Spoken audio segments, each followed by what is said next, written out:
chemical analysis of the sacramental wine, though I must say, the 1962 vintage is surprisingly robust.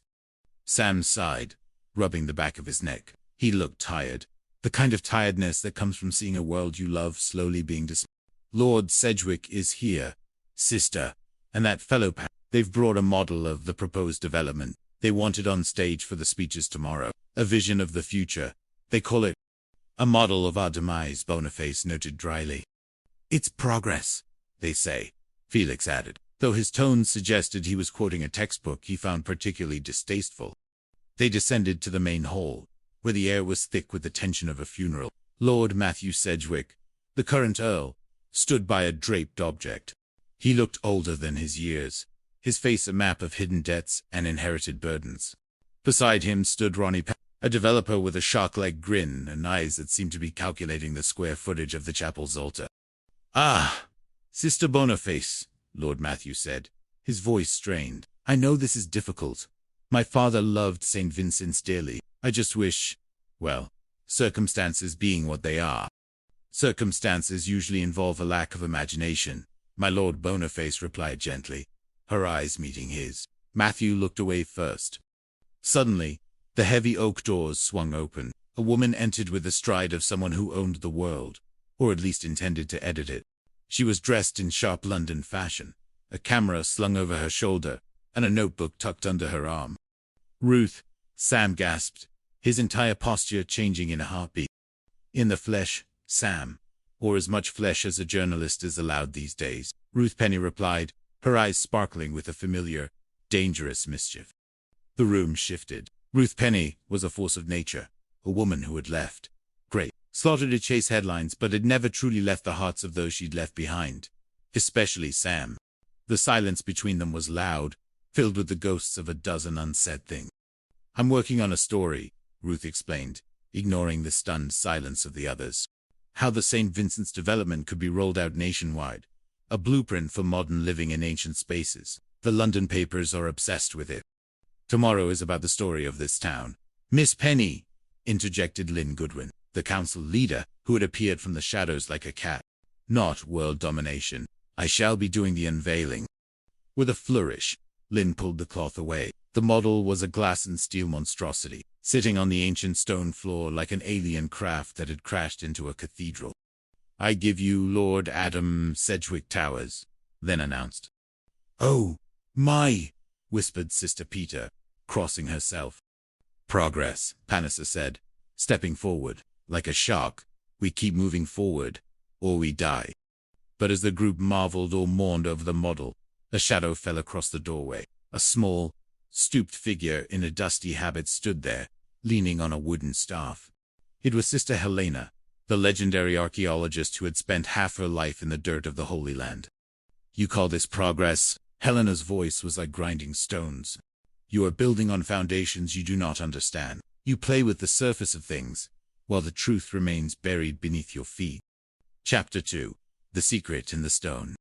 The arrival of Sister Helena changed the atmosphere of the convent instantly. She was a woman of formidable intellect, and even more formidable silence.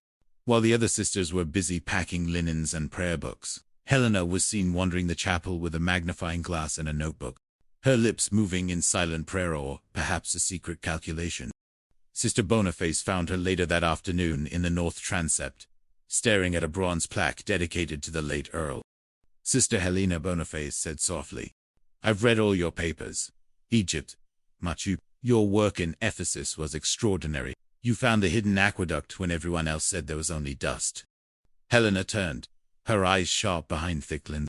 All right. That's enough, Boniface. I've admired your work too, your forensic deductions. You have an eye for the small things that God hides in plain sight. Most people look at the world and see a forest. You and I, we see the veins in the leaf." "Golly," Boniface blushed. "But why are you here now? You examined this chapel years ago." Helena leaned in, her voice a conspiratorial whisper that smelled of old parchment and mint. "The Lord works in mysterious ways.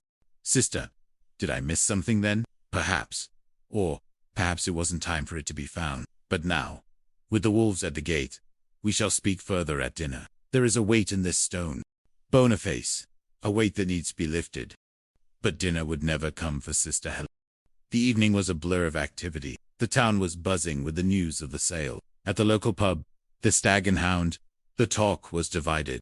Some welcomed the new jobs the development promised, while others felt the soul of Great Slaughter was being sold for 30 pieces of silver.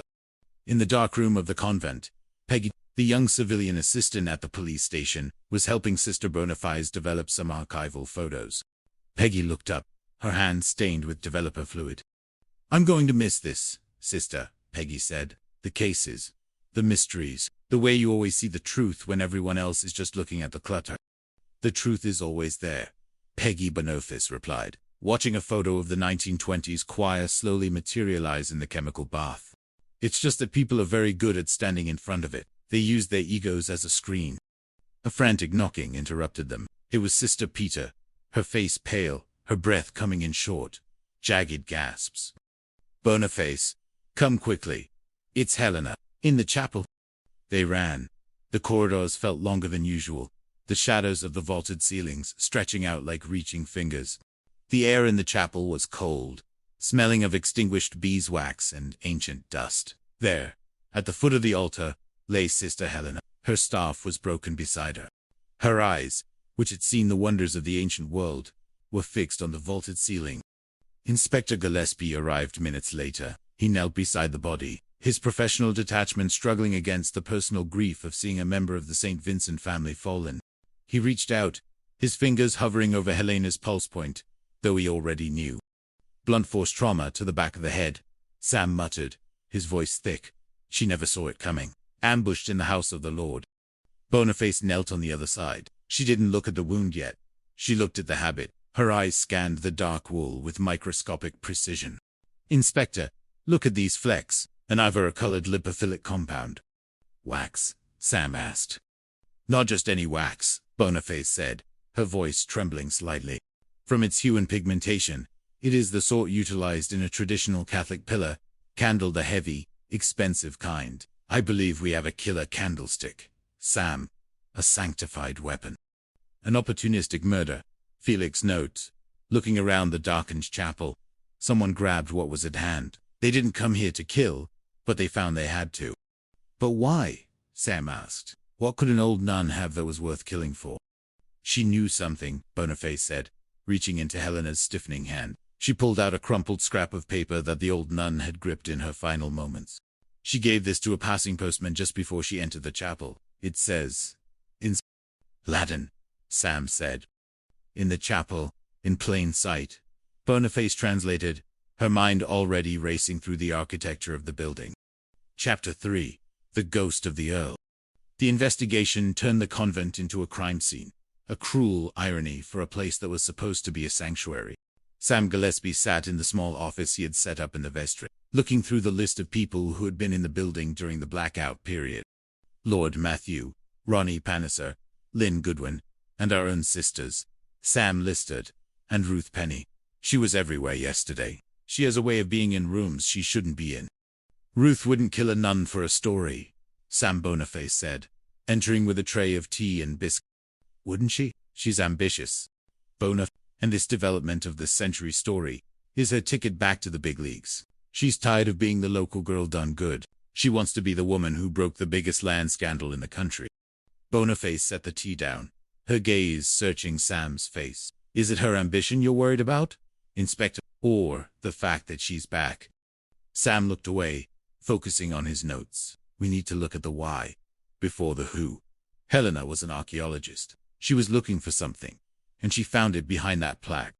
They returned to the chapel. The bronze plaque for the late Earl was loose ever so slightly. Boniface used a small screwdriver to pry it away. Behind it was a cavity in the stone, and inside that, a glass jar with a broken wax seal. "Empty," Sam noted, his frustration mounting. "But not long ago," Boniface added, touching the rim. "The dust hasn't settled in the indentation. Something was taken from this jar tonight. Something Helena found." The investigation led them to Lord Matthew. They found him in the manor library, a room that felt like it was slowly being reclaimed by the earth. Stacks of unpaid bills and legal notices covered the grand desk.